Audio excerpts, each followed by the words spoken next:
Hi delegates and alternates. I'm Peter Tharaldson and I drafted the rule change on special interest money that you will be considering this Saturday.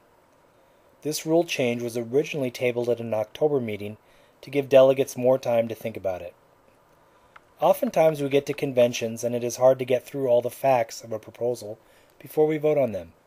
This video log is designed to provide you with that information. Joining me as a counterpoint is another party delegate, an active member of the party, Laura Knudsen, who's also much better at video, by the way, which is why her presentation has video and this one is just plain text. Why the change? A little over a year ago, the Independence Party changed its long-standing position on endorsed candidates receiving Political Action Committee donations, PAC for short. Previously, endorsed candidates who were eligible for public financing of elections could not receive PAC money. These included candidates for state legislature, governor, and constitutional offices, including the President of the United States. Candidates in local races and for U.S. Congress, however, could receive PAC money, as there was no public financing in those elections. The change we made to this policy was a prohibition of all PAC money, no matter what the race. I and many others did not agree with that decision, but that is only a small part of what this proposal is all about. In fact, this proposal deals with much more than PACs, and you are about to see why. PACs are famous in politics. They are those cleverly named groups that sound like they support baseball and apple pie, and no one else does. Americans for Education, and names like that. They usually are tied to a corporation, union, or other organization. The idea behind a PAC is that it is made up of all the employees of a corporation or a union, and can thus represent the individuals behind that organization.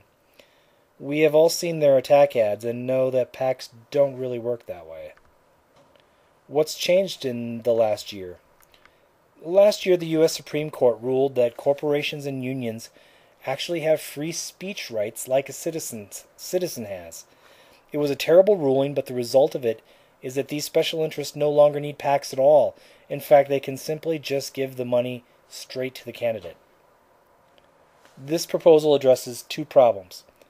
First, many of us think it was a big mistake to develop such a Puritan policy against PACs. I think the founders and early members of this party had it right when they made it conditional on whether or not there was serious public financing. And these were good people. With that said, many of us have always wanted to introduce a better process for candidates who want to take PAC money.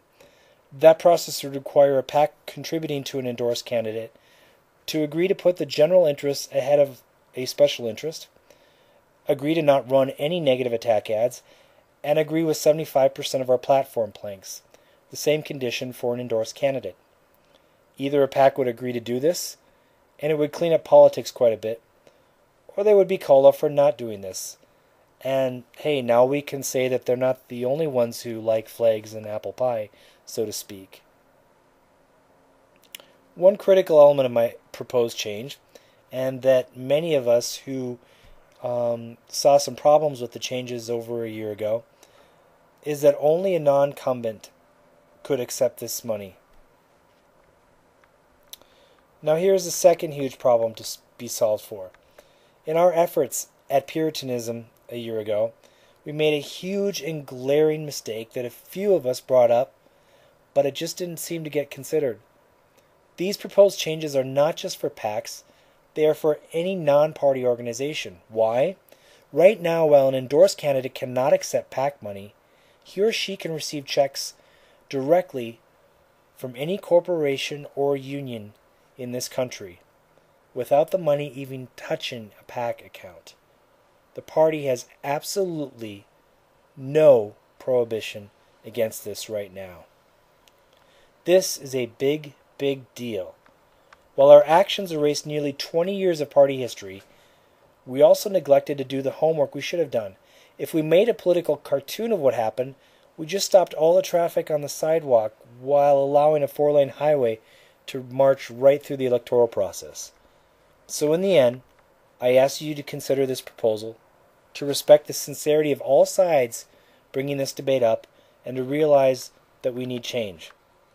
I advocate for the pragmatism inherent in this party and for adaptation to the new political reality. We cannot afford anything less. Thank you.